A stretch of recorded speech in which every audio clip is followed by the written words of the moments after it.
Before this story begins, take 1 second to subscribe. Because what you're about to hear isn't just a story about money, or horses, or revenge. It's a story about what happens when the people who were supposed to love you put a price on that love, and you decide to prove them right about one thing. You were worth far more than they ever calculated. Imagine standing on your mother's porch. 11 days since you buried your husband. 2 sleeping babies in the back of your car. $400 to your name. A lease ending in 19 days. You're not asking for much. A couch. 3 weeks. One corner of a house that once had your drawings on the fridge. And your own mother looks at you. The way someone looks at a bill they didn't budget for, folds her arms, and says, "We can't be your safety net, Bethany." The porch light buzzed. Then it clicked off. And Beth Sinclair walked back down those steps carrying 2 car seats, and something else she wouldn't fully understand for years. She was carrying the blueprint for everything she was about to build. Stay with me.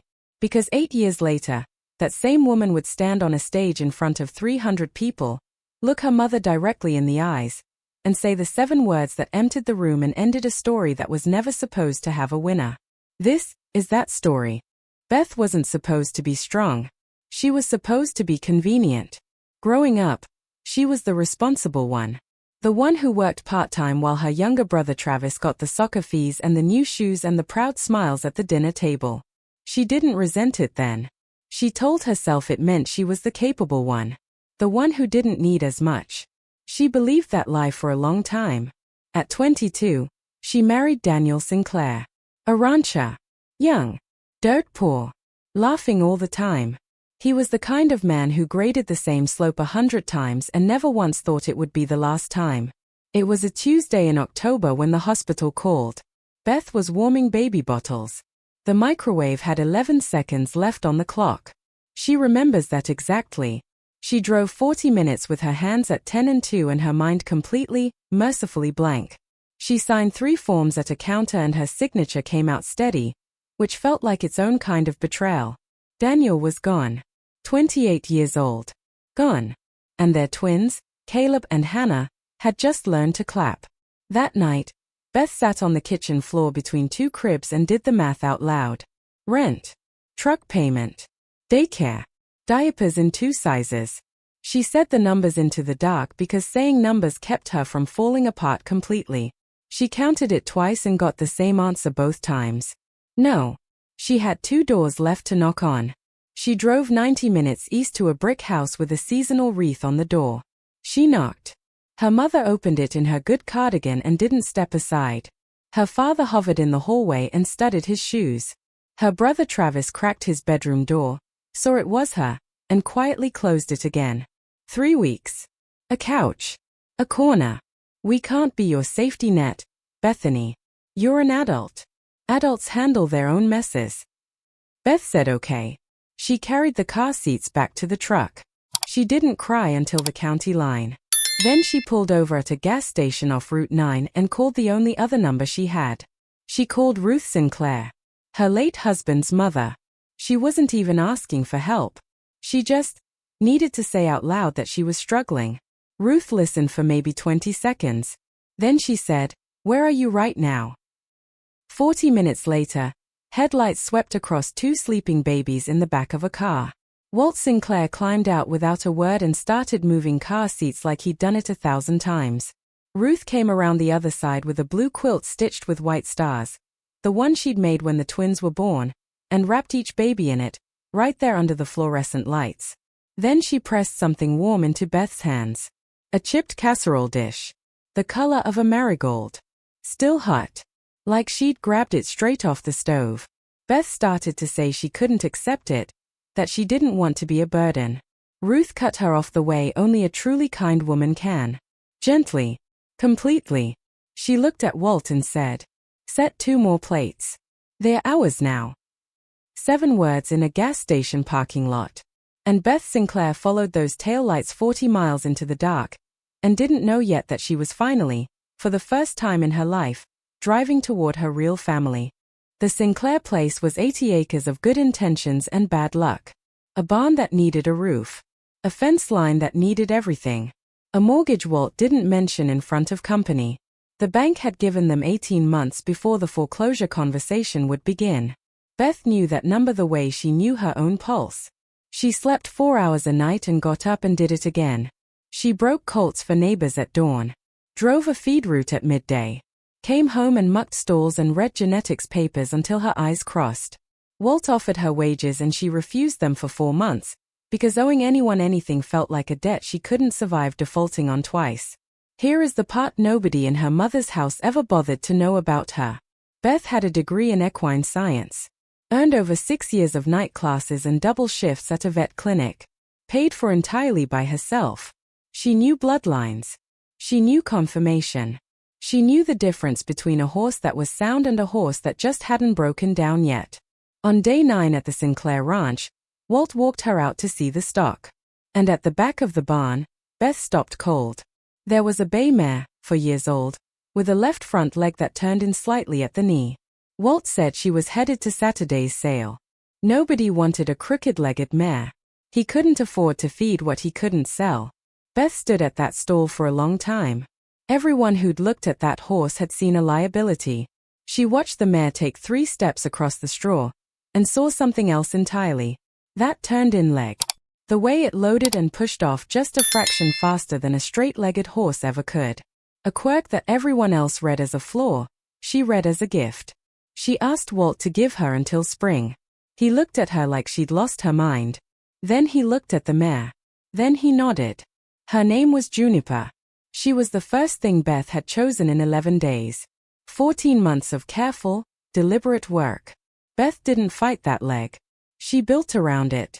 She conditioned Juniper to use exactly what she had.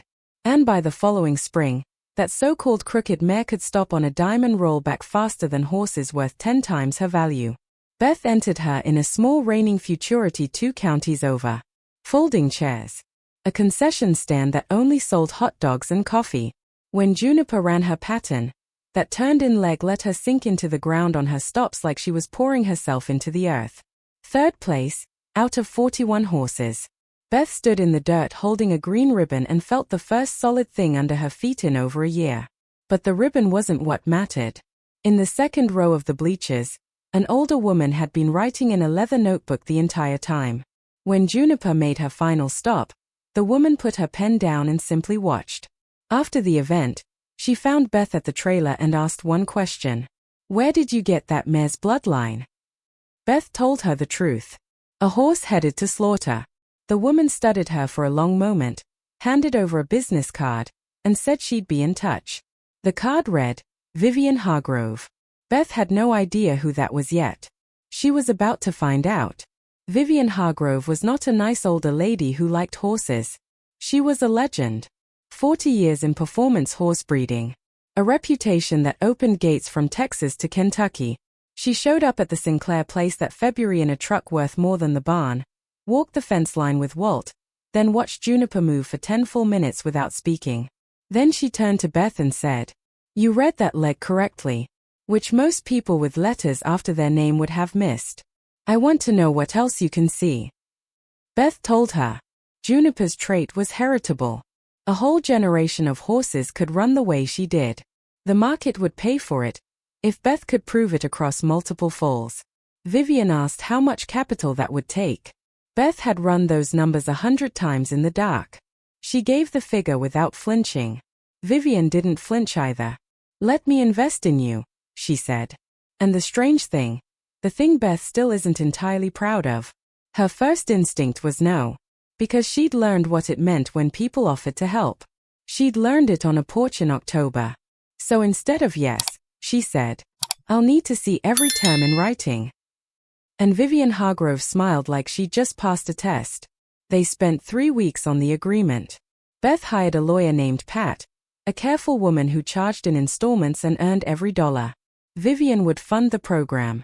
She'd hold a minority stake with a clean buyout path.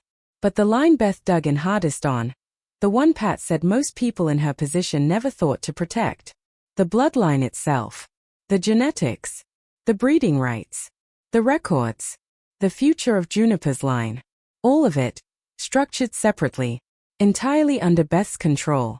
Vivian could have pushed back. A lot of investors would have.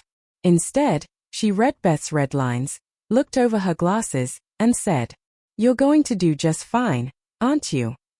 When Pat slid the executed copies across the table, Beth felt a click somewhere deep in her chest. The sound of a foundation setting. She didn't fully understand yet why owning the thing itself, and not just a share of the profits, mattered so much to her. But somewhere in the back of her mind, she was still standing on that porch, still hearing her mother put a price on her worth. She had decided, quietly and without announcement, that she would never again be in a position where someone else held the paper that decided her life. The people who love you sign clearly. The people who use you sign in fog. Vivian had signed clearly, in blue ink, on a Tuesday. The first of Juniper's foals hit the ground the following spring. A leggy bay colt who stood up wrong and then moved exactly right. Beth knew within a week he had it. That low-loading hindquarter. That hunger to stop. She bred carefully. 3 mares the first year. Then 6. Matching Juniper's line to outside blood that complemented the trait instead of canceling it. By the time that first colt was a 2-year-old, buyers who'd never returned her messages were calling every week. He sold at auction for a number that made Walt sit down on an overturned bucket and stay there a while. The money came in slow at first. Then not slow. They fixed the barn roof. They paid the bank ahead of schedule. And the foreclosure conversation that had lived in Beth's chest like a second heartbeat simply stopped. One Sunday that fall, she fed the ranch hands lunch off the back of a flatbed, ladling stew from a chipped casserole dish the color of a marigold. The same dish Ruth had pressed into her hands at a gas station 2 years before. Ruth caught her using it, didn't say a word. Just smiled and looked away. Beth had gone from the woman being fed in a parking lot to the woman doing the feeding. Out of the same dented dish. Word spread past the county, then past the state. People started saying the name of the program before they said her name. And somewhere 90 minutes east, in a brick house with a wreath for every season, a phone was about to start ringing in the other direction. Her mother called on a Thursday in March. Not Christmas. Not a birthday. A plain, ordinary Thursday. And that was how Beth knew immediately that something had shifted. Linda's voice was different. Warmer. Softer around the edges. She asked how Beth was doing and then actually waited for the answer. She asked about the ranch. She used the program's name correctly, which meant she'd heard it somewhere, which meant it had traveled. She asked about Caleb and Hannah by name. The names came out a half-second slow, like she'd practiced them in the driveway before dialing. Beth stood in the tack room, holding the phone, and felt something she hadn't expected. Not warmth. Not relief. A cold, clean alertness. The kind you get when a horse you trust suddenly pins its ears. She asked her mother how she'd heard about the program. Linda said, "Oh, you know how people talk." She mentioned something she'd seen online. About a young woman and horses doing very well. "It just made me think of you," she said. It made her think of me. Beth said she'd see. She got off the phone. And she stood in that tack room for a long while, turning one question over and over like a stone in her hand. Why now? She'd get her answer in about a month. By accident. Travis called next. The fitness franchise had not been huge. It had, in fact, been quietly bleeding from 3 locations. Beth would only learn the specifics later. What she got that day was the charm offensive. Her little brother, smooth and easy, laying on the warmth like he had at every family dinner of their childhood. He talked for 10 minutes before he got to it. Then he wrapped the ask so softly she almost missed the shape of it. He needed a bridge loan. Just a bridge. Just until the next location stabilized. He hated to ask, but family helped family. He'd heard she was doing well out there with the horses. He said a number. It was not a small number. Beth let the quiet stretch. The way she'd learned to with a green colt. Not pushing. Just letting the pressure speak.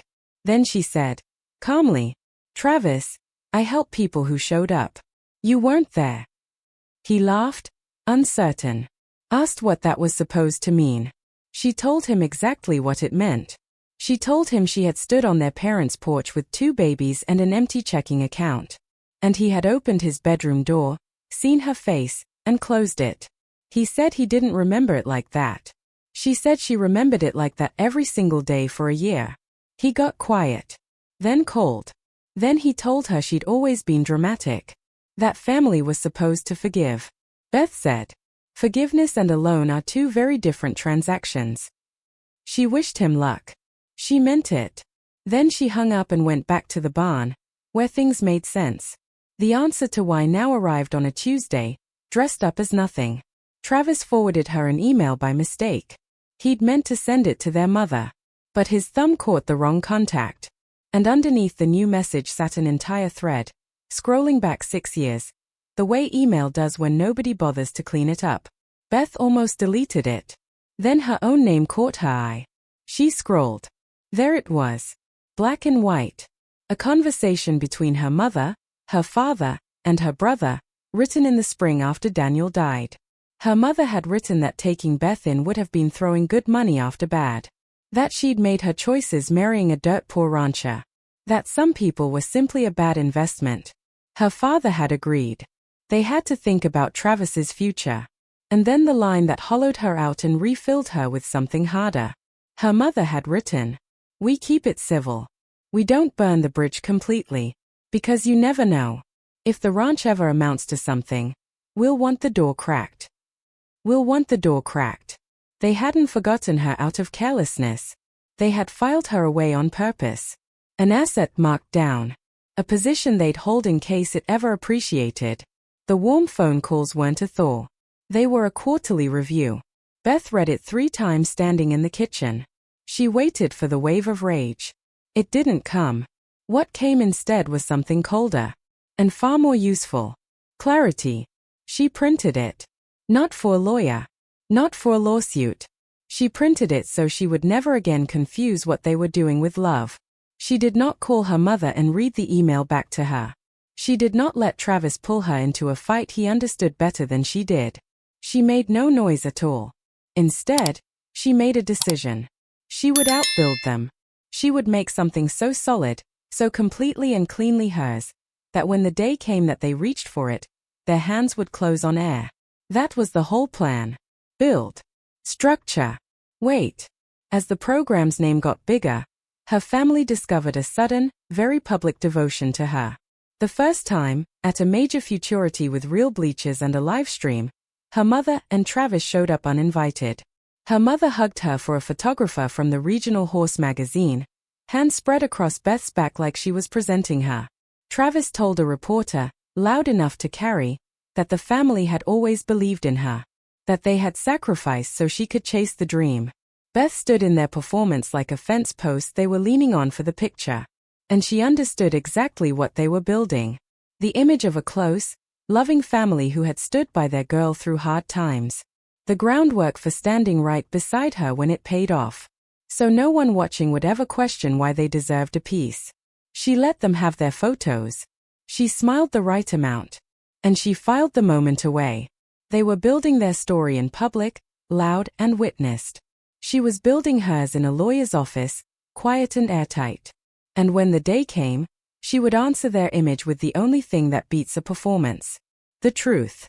Out loud. In front of everyone they'd ever wanted to impress.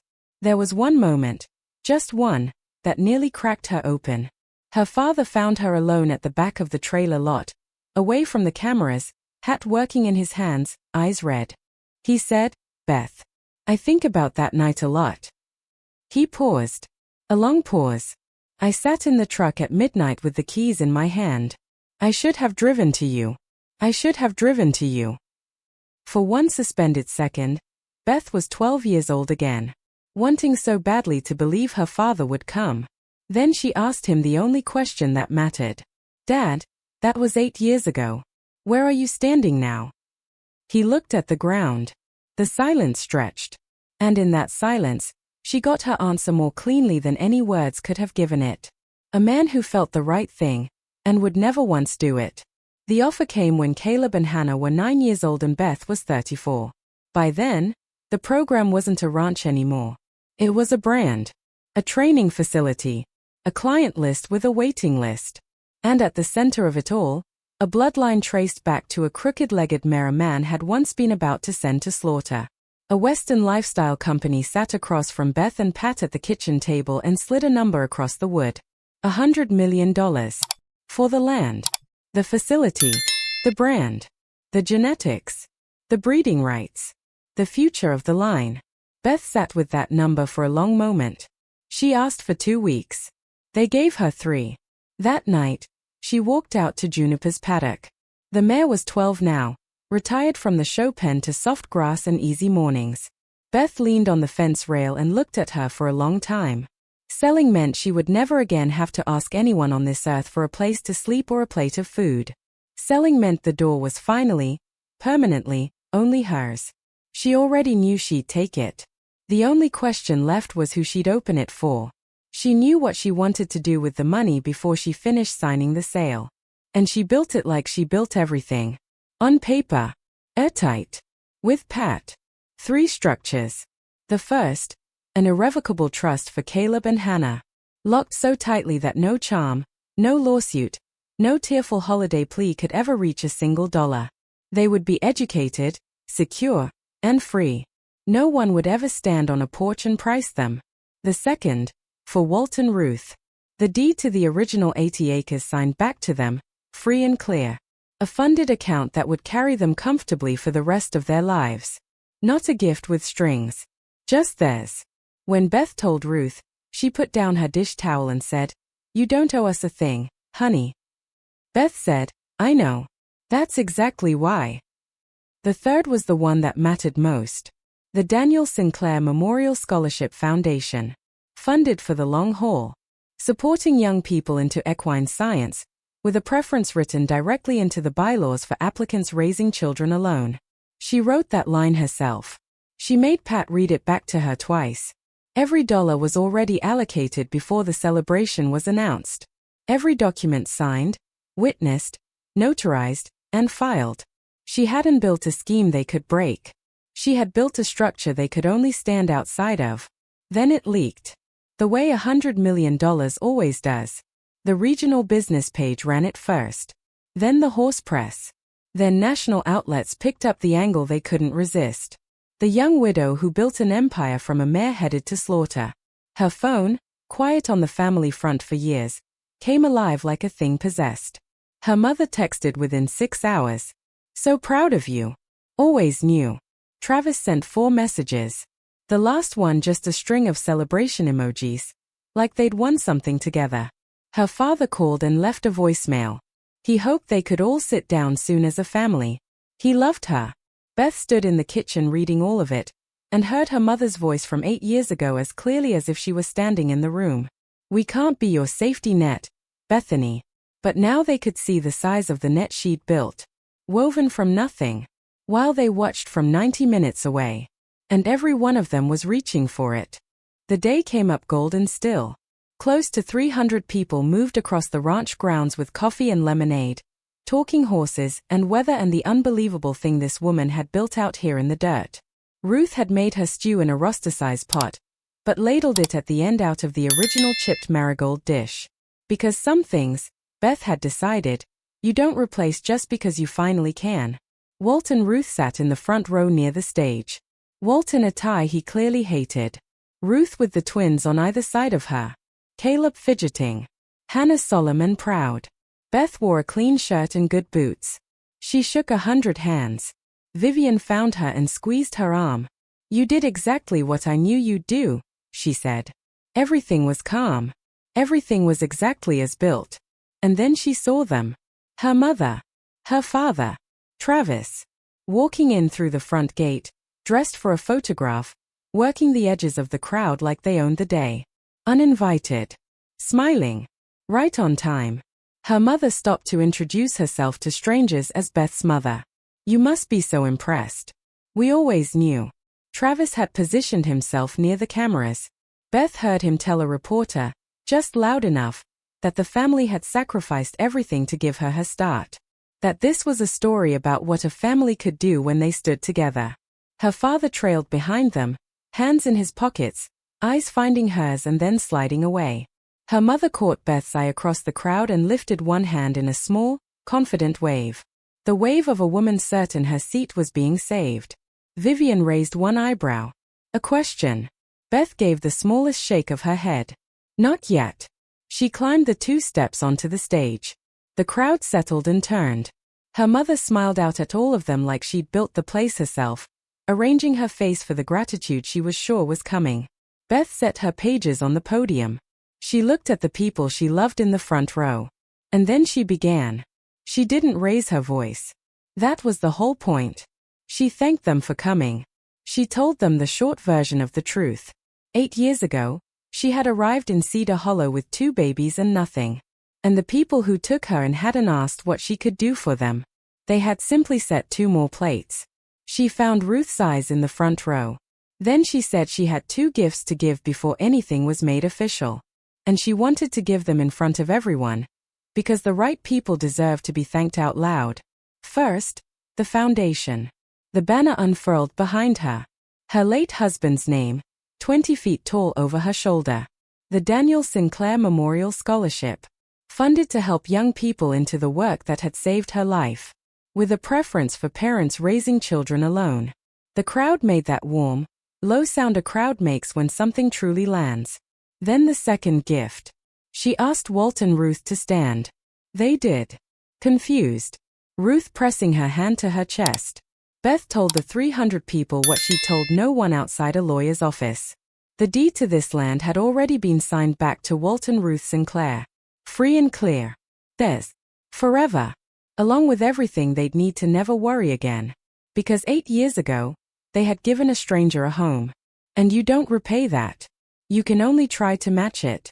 Ruth started to cry. Walt caught her elbow. The crowd rose to its feet. And in the front rim of that crowd, 3 faces did not move. Her mother's smile was still fixed in place. But it had stopped meaning anything. Frozen on a face rapidly understanding it had worn the wrong expression to the wrong event. Travis had gone white. Her father stared at the stage like a man watching a train he'd assumed would stop. Beth let the applause settle. Then she looked right at them. Only them. And she said the only thing left to say. Quietly enough that the whole silent crowd leaned in to hear every word. Family isn't who shares your blood. It's who showed up. Her mother's voice came first. And it was not the warm one. How dare you? How dare you humiliate your family in front of all these people? Travis stepped forward. Said something about rights. About how this wasn't legal. About what the family had contributed. Words with no weight behind them because there were no documents behind them. Only a story they told themselves. The buyer's staff moved toward them with the quiet, immovable politeness of people who do this for a living. Her father didn't say anything at all. He just looked at her. And for one last second, the confession from the trailer lot flickered across his face. The thing he felt and would never do. Then he looked at the ground, where he always looked, and let himself be guided toward the gate. Her mother kept talking the whole way out. Her voice getting smaller as the distance grew. After everything I did for you. After everything. Until the gate closed. And the grounds were just Beth's people again. 300 witnesses. And a silence that finally belonged to her. The celebration went on. Because that's what celebrations do. But Beth slipped away for a minute. She walked back to the porch and sat on the swing. Ruth came and sat beside her without a word. The blue star quilt was folded over the arm of the swing. Soft now, 8 years of washings thin in the cotton. Ruth pulled it across both their laps. Out past the fence, Juniper grazed in the last gold light of evening. And beside her, June, the filly with her dam's crooked leg, mirrored her step for step. 2 ends of a line nobody had wanted to bet on but Beth. Caleb and Hannah came running across the grass, breathless about something the way kids always are, and piled onto the swing and under the quilt. And for a moment, there were 4 of them tangled up in a faded blanket that had once wrapped 2 babies in a parking lot when they had nothing. They didn't have nothing anymore. But that was never really the point. Beth spent the first half of her life believing she had to earn a seat at her own family's table. Until 2 people she wasn't even born to simply pulled one out for her. Asked for nothing in return. And taught her the only lesson that ever truly stuck. Love that keeps a ledger was never love. It was just an invoice waiting to be sent. One closed door. One open kitchen. And a crooked-legged horse nobody wanted but her.